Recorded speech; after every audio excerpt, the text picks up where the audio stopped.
வாங்க மாப்பிள்ள.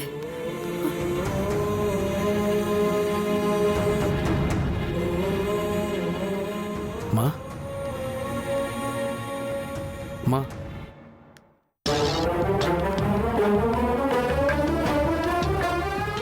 மா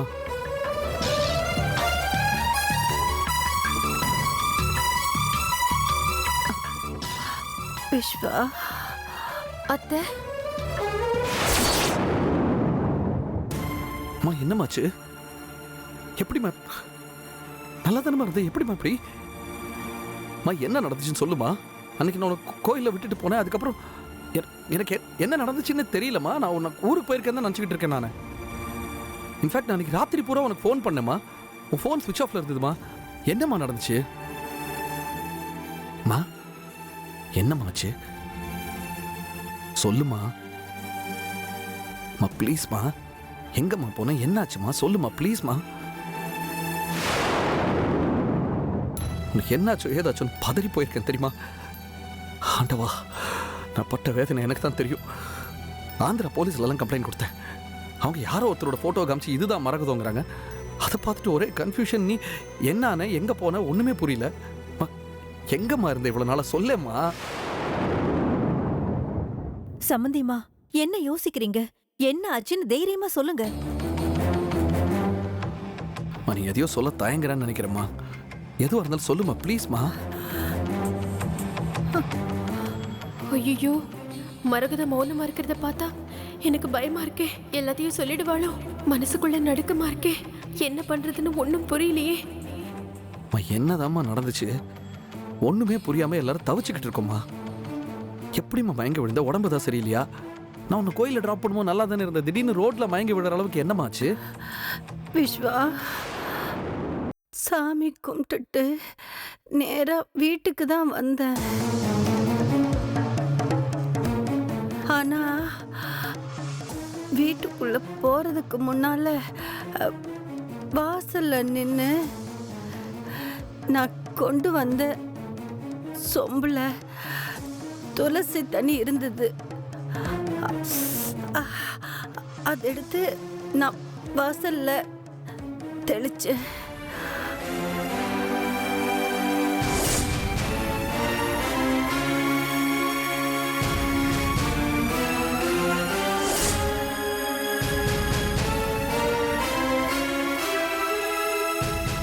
ஐயோ, இவன் நம்மள பாக்குறது பார்த்தா போட்டு கொடுத்துருவா போல இருக்கே. அப்புறம் என்னமாச்சு சொல்லுமா. இருப்பா, நான் ஞாபகப்படுத்தி பார்க்கிறேன்.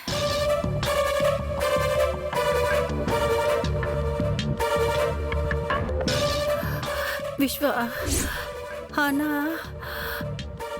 ஆனா ஆனா ஆனா அதுக்கப்புறம் என்ன நடந்துச்சுன்னு எனக்கு ஞாபகம் இல்லப்பா.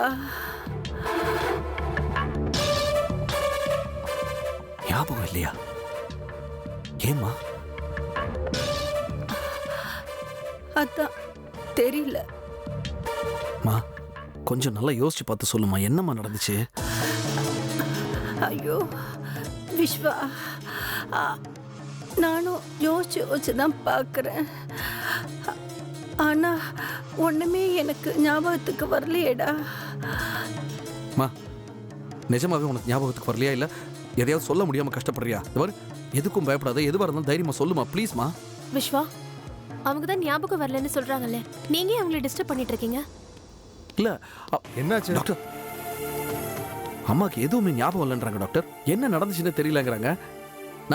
அன்னைக்கு நான் தான் அவங்களை கோயிலில் கடைசியாக ட்ராப் பண்ணேன். அப்புறம் வீட்டுக்கு வந்திருக்காங்க. வாசல் வரைக்கும் வந்ததெல்லாம் ஞாபகம் இருக்குங்கிறாங்க. ஆனால் அப்புறம் என்ன நடந்துச்சுன்னு சொல்ல முடியலங்கிறாங்க டாக்டர். டாக்டர் எங்கே போனாங்க, இத்தனை நாளாக எங்கே இருந்தாங்க எதுவுமே தெரியலையா டாக்டர்? டோட்டலாக பிளாங்காக இருக்காங்க. ஏதாவது மெமரி லாஸ் இருக்குமா டாக்டர்? உங்க அம்மாவுக்கு மெமரி லாஸ் எதுவும் இல்ல. அப்படி ஏதாவது லாஸ் ஆயிருந்தா உங்களெல்லாம் அவங்களுக்கு அடையாளம் தெரியாது. அது மட்டும் இல்லாம கோயிலுக்கு போயிட்டு வீட்டுக்கு திரும்பி வந்ததெல்லாம் எப்படி அவங்களால சொல்ல முடியுது? அது சரி டாக்டர், பட் அதுக்கப்புறம் நடந்தது எதுவுமே ஞாபகம் இல்லைன்றாங்களே. அது ஒண்ணும் இல்ல சார். உங்க அம்மாவுக்கு மெமரி ஸ்ட்ரக் ஆயிருக்கு. எப்ப வேணாலும் ரிலீஸ் ஆகலாம். ஏதோ அதிர்ச்சிகரமான சம்பவம் நடந்திருக்கு. அதை பார்த்து உங்க அம்மா அதிர்ச்சி ஆயிட்டாங்க. அந்த நேரத்துல அவங்க பிரெயின் செயல்படாம இருந்திருக்கலாம். அதனால இது ஒன்றும் பெரிய விஷயமே இல்லை. நம்ம வழக்கமா பேனால எழுதும்போது ஒரு உதறிட்டு எழுதுவோம்ல, அது மாதிரி தான் இது. அவங்களுக்கு அதிர்ச்சியை தந்த சம்பவத்தை மறுபடியும் பார்த்தாலோ அல்லது கேட்டாலோ, அதே மாதிரி வேற ஒரு சம்பவம் நிகழ்ந்தாலோ அவங்க மைண்ட் பிளாக் ரிலீஸ் ஆக சான்ஸ் இருக்கு. நீங்க நம்பிக்கையா இருங்க, உங்க அம்மா பூரண குணமா இருக்காங்க. டிஸ்சார்ஜ் பண்ணி கூட்டிட்டு போலாமா டாக்டர்? ஓ, தாராளமா கூட்டிட்டு போங்க. அவங்கள டிஸ்சார்ஜ் பண்ணி கூட்டிட்டு போங்கன்னு சொல்லத்தான் நான் இங்க வந்தேன். Thank you doctor. Okay, please take care.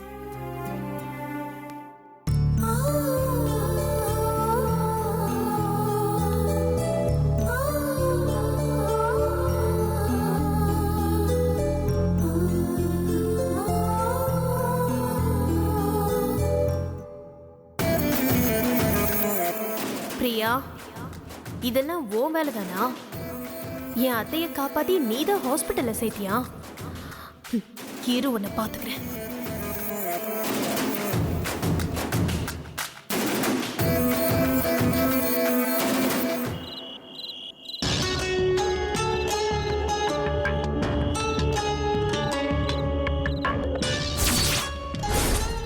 என்னை மன்னிச்சிட கோபி. என்னதான் இருந்தாலும் நான் அன்னைக்கு வீட்டில் எல்லாரும் முன்னாடியும் உன்னை அடிச்சிருக்க கூடாது.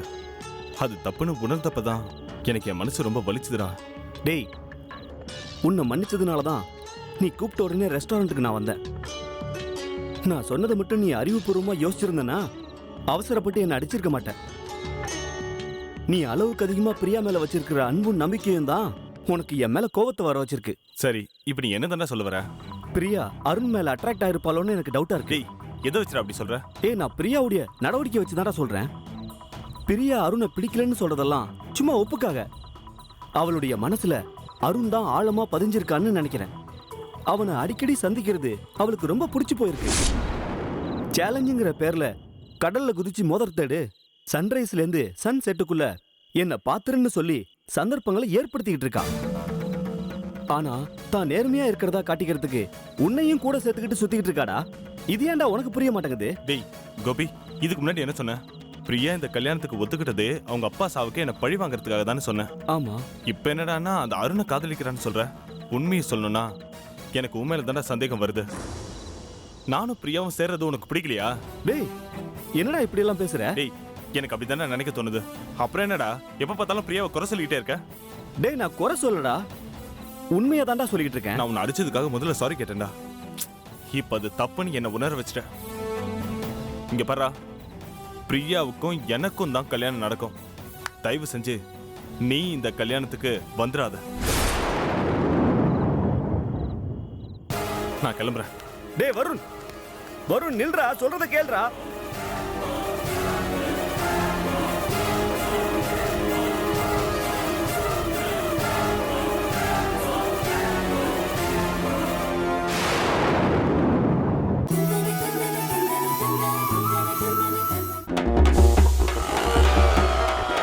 கீ ரோஸ்ட், இடியாப்பம் குருமா, அடா பிரேக்ஃபாஸ்ட் காம்போ, அடாடாடா, ஒரு மினி காஃபி வேணும்.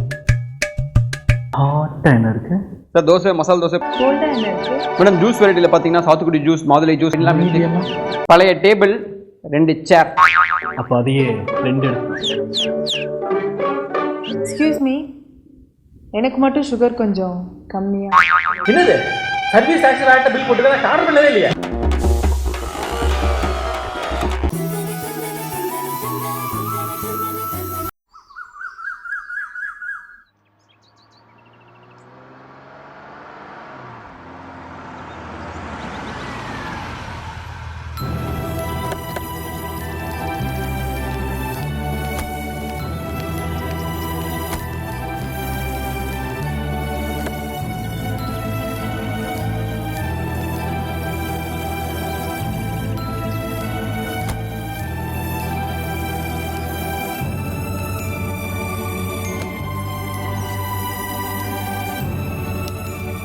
மாமா,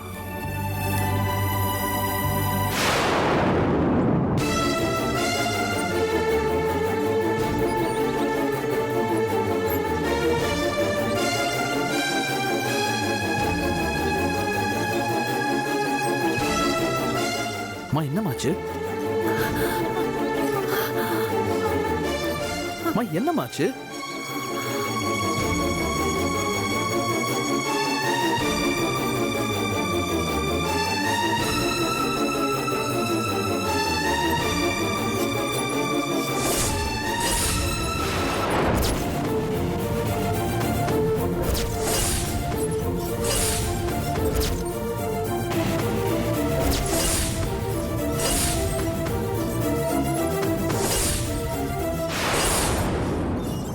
அம்மா அம்மா என்னமாச்சு?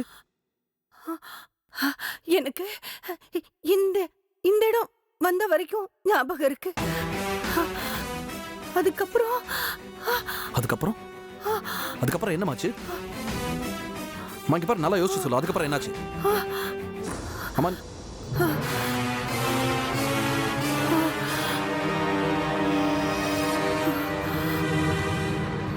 அதுக்கப்புறம் என்னமாச்சு? அம்மா எதுவா இருந்தாலும் தைரியமா சொல்லு, நான் இருக்கேன். என்னாச்சு?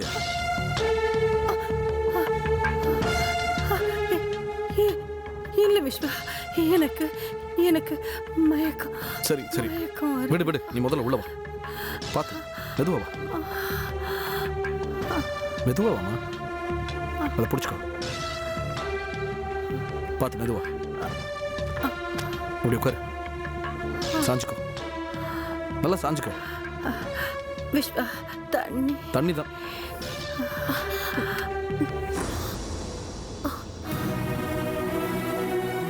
இந்தாங்க.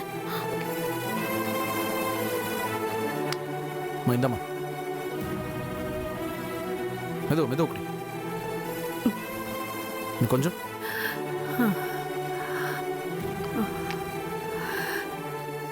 அம்மா இங்க பாரு, மறுபடியும் சொல்றேன், நல்லா நிதானமா யோசிச்சு என்ன நடந்துச்சுன்னு விவரமா சொல்லுமா. அம்மா விஸ்வா, ஏன் இப்படி அம்மா போட்டு டார்ச்சர் பண்றீங்க? அவங்க இப்பதானே ஹாஸ்பிட்டல்ல இருந்து வந்திருக்காங்க. வந்த உடனே சொல்லுன்னு சொல்லி அவங்க மூளையை போட்டு ரொம்ப குழப்பிடுவீங்க போல இருக்கு. ஏன் அம்மாவுக்கு ஞாபகம் வந்துடும் பயமா இருக்கா? என்னடி பண்ண அம்மாவ? ஹாஸ்பிட்டல்ல நான் இதே மாதிரி அம்மா கிட்ட கேள்வி கேட்கும்போது அவசர அவசரமா தடுத்த. உண்மையை சொல்லு, அம்மாவை என்ன பண்ண? இந்த பாரு, அம்மாவை மட்டும் நீ ஏதாவது செஞ்சிருந்த நான் உன்னை கொன்னுடுவேன் சொல்லிட்டேன். ஏன் விஸ்வா என்னையே குத்த சொல்றீங்க? நான் அத்தைக்கு ஆதரவா இருந்த பாவத்துக்கு என்னையே கழுத்து நெரிச்சு கொல்ல வரீங்களா? என்ன கொல்லுங்க விஸ்வா. நந்தினி அக்கா போன இடத்துக்கே நானும் போயிடுறேன். இந்த கொடுமையெல்லாம் பாக்குறதுக்கு நந்தினி அக்கா இல்லாம போயிட்டாங்களே. நந்தினி பத்தி பேசுறதுக்கு உனக்கு தகுதி இல்லடி.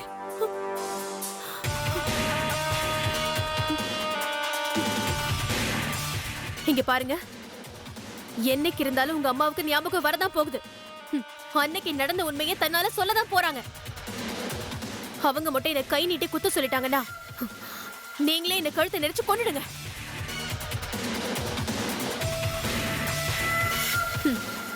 அப்படி மட்டும் இல்லைன்னா நீங்க என்ன மனைவியா ஏத்துக்கணும், என் கூட குடும்பம் நடத்தணும், குழந்தை பெத்துக்கணும். இதுக்கெல்லாம் சவாலா சவாலா சவாலா?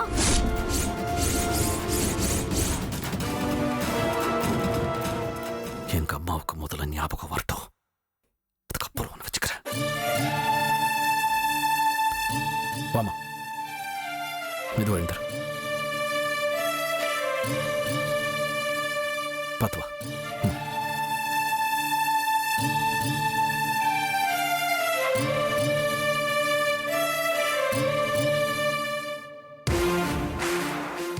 அத்தைக்கு ஞாபகம் வந்தா என்ன காட்டி கொடுத்துருவாங்க.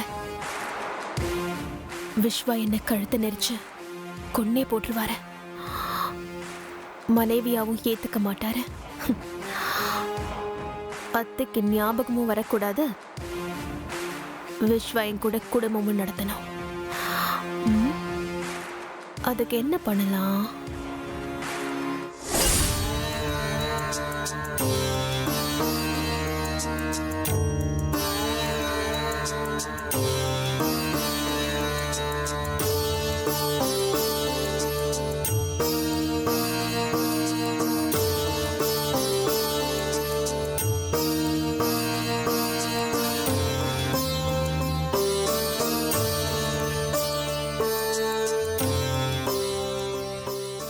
ஜோசியரே, என் மகன் வருணுக்கும் பிரியாவுக்கும் கல்யாணம் நல்லபடியா நடக்கிறதுக்கு நீங்க தான் ஜோசியம் பார்த்து சொல்லணும். நீங்க அன்னைக்கு டிவியில வருண் பிரியாவுக்கு கல்யாணம் நடக்குமா இல்ல அருண் பிரியாவுக்கு கல்யாணம் நடக்குமான்னு கேள்வி கேட்டப்ப நீங்க வருண் பிரியாவுக்கும் கல்யாணம் நடக்கலாம் இல்ல அருண் பிரியாவுக்கும் கல்யாணம் நடக்கலான்னு குழப்பி விட்டுட்டீங்க. அது மட்டும் இல்லாம இது ஒரு குழப்பமான கல்யாணம் வேற சொல்லிட்டீங்க. அப்படி யாருக்கு நடக்கும்னு இறுக்கி பிடிச்சு கேட்டப்ப கடவுள் கையில இருக்குன்னு சொல்லி தப்பிச்சிட்டீங்க. ஜோசியரே, இப்போது கொஞ்சம் கரெக்டா சொல்லுங்க. அது எப்படி 2 பேரோட ஜாதகமும் இல்லாம அந்த கேள்விக்கு பதில் சொன்னீங்க? ஜாதகம் இல்லாதப்போ கேள்வி கேட்கிற நேரத்தோட அந்த நேரத்துல இருக்கிற கிரக பலன்கள் இத வச்சு கணிச்சு சொல்லுவோம். ஓ, சரி சரி. இப்போ கரெக்டா ஜாதகத்தை பார்த்து சொல்லிடுங்களே. சனி, சுக்கிரன், புதன். உங்க மகனோட ஜாதகத்தை பார்த்தாலே பளிச்சுன்னு தெரியுது. அதுல தோஷம் இருக்கே. இதுக்கு நீங்க ஒண்ணும் கவலைப்படாதீங்க. அதுக்கு ஒரு பரிகாரம் பண்ணணும். அத பண்ணிட்டா உங்க பையனுக்கும் அந்த பொண்ணுக்கும் நடக்கிற கல்யாணத்தை யாராலையும் தடுக்கவே முடியாது. அந்த பரிகாரத்தை எப்ப பண்ணணும்னு சொல்லுங்களேன். கல்யாணத்துக்கு முன்னாடி எப்ப வேணாலும் பண்ணலாம். அது என்ன பரிகாரம்னு சொன்னீங்கன்னா பண்ணிடுவோம்.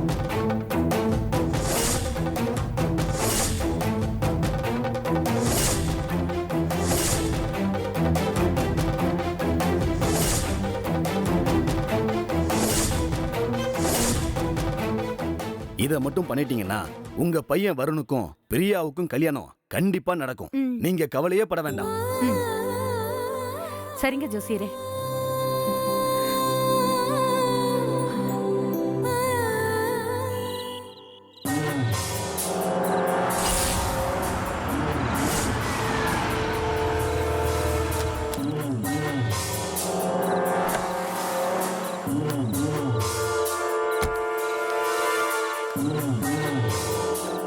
என்ன அகிலா, என்னாச்சு உனக்கு? 60 கால் பண்ணிருக்க. தலை போற பிரச்சனை மாமா. நான் பண்ண உடனே நீ எடுத்து பேச வேண்டியதானே? 60 கால் அடிச்சிருக்கேன், ஏதாவது ஒரு கால் எடுத்து பேசுனியா நீ? ஐயோ அகிலா, நான் அந்த மரகதமா தேடுறதுக்கு தனி டீம் அமைச்சு அவங்கள தேடிட்டு இருந்த மாதிரி அந்த டென்ஷன்ல இதை மறந்துட்டேமா. ஒரு மண்ணாங்கட்டியே வேண்டாம், மரகதம்மா வீட்ல தான் இருக்காங்க. என்ன சொல்ற அகிலா? வீட்லயா? அதான் சொல்றேன்ல வீட்ல இருக்காங்கன்னு. அத மறுபடியும் கேட்டா என்ன அர்த்தம்? அதுக்கு இல்லம்மா, மறுபடியும் நான் கன்ஃபார்ம் பண்ணிக்கிறேன். ஆமா, அவங்க வீட்டுக்கு வந்துட்டாங்கன்னு சொல்ற, உன்னை காட்டி கொடுக்கல? காட்டி எல்லாம் கொடுக்கல மாமா. காட்டி கொடுக்கலையா? அது எப்படி? ஆச்சரியமா இருக்க. எக்ஸாக்ட்டா சொல்லணும்னா அத்தைக்கு நடுவுல சில பக்கத்தை காணும். அப்படின்னா ஷார்ட் டைம் மெமரி லாஸா? இதுக்கு பேரு மிட் டேர்ம் மெமரி லாஸ். என்ன சொல்ற அகிலா? ஆமா மாமா, மரகத அத்தைக்கு மெமரி லாஸ் இல்ல, மெமரி ஸ்ட்ரக் ஆயிருக்கு. அதனால தான் நான் அடிச்ச விஷயம் உங்களுக்கு சுத்தமா ஞாபகத்துக்கே வரல. நல்ல விஷயம் தானே. அப்போ நீ தப்பிச்சிட்டேன்னு சொல்லு. இல்ல மாமா, தப்பிச்சிட்டேன்னு நிம்மதியா இருக்க முடியல. விஸ்வா அடிக்கடி அத்தைக்கு ஞாபகம் வர வைக்க முயற்சி பண்ணிக்கிட்டு இருக்காரு. ஒரு நாள் இல்லாட்டி ஒரு நாள் அத்தைக்கு நான் அடிச்சது ஞாபகம் வந்துச்சுன்னா என் கதை முடிஞ்சது, அவ்வளவுதான். டாக்டர் வேற எந்த நேரத்திலயும் அவங்களுக்கு ஞாபகம் வந்துரும்னு சொல்லியிருக்காரு. இப்ப நான் என்ன பண்றது மாமா? நீ அவங்களுக்கு ஞாபகம் வந்துருமோன்னு நினைச்சு பயப்படுற. எனக்கு என்னமோ அவங்களுக்கு எல்லாமே தெரிஞ்சு ஞாபகத்துல வச்சிட்டு நடிக்கிறாங்களோன்னு யோசிக்கிறேன். அதான் எனக்கு டென்ஷனா இருக்கு. என்ன மாமா, என்ன மாமா திடீர்னு இவ்ளோ பெரிய குண்டை இப்படி தூக்கி போடுற? மரகதம்மா அந்த வீட்டுல இருக்கிற ஒவ்வொரு நிமிஷமும் நமக்கு வெடிகுண்டு மாதிரி. சோ நான் சொல்றத கவனமா கேளு. அவங்க இப்ப நடிக்கிறாங்களா இல்ல ஒரிஜினலாவே எல்லாத்தையும் மறந்துட்டாங்களான்னு தெரிஞ்சுக்க ஒரு டெஸ்ட் வைக்கணும். அதுக்கு நான் என்ன பண்ணணும் மாமா? என்ன பண்ணணும்னா,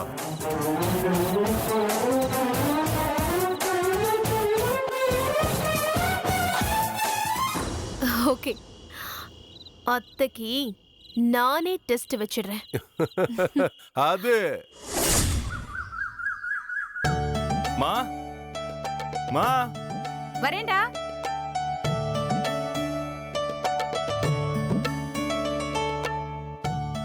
வாடா. இப்பதான் சம்பந்தி வீட்ல இருந்து வந்துட்டு போனாங்க. நாளைக்கு பந்தக்கால் நடுற விசேஷம் வச்சிருக்காங்களாம், அதுக்கு கூப்பிட வந்திருந்தாங்க. ரொம்ப சந்தோஷமா, கண்டிப்பா போயிடலாம். வா கோபி, உட்காரு. சரிம்மா. அம்மா, வருண் அவனுடைய மேரேஜுக்கு என்ன வரக்கூடாதுன்னு சொல்லிட்டான்.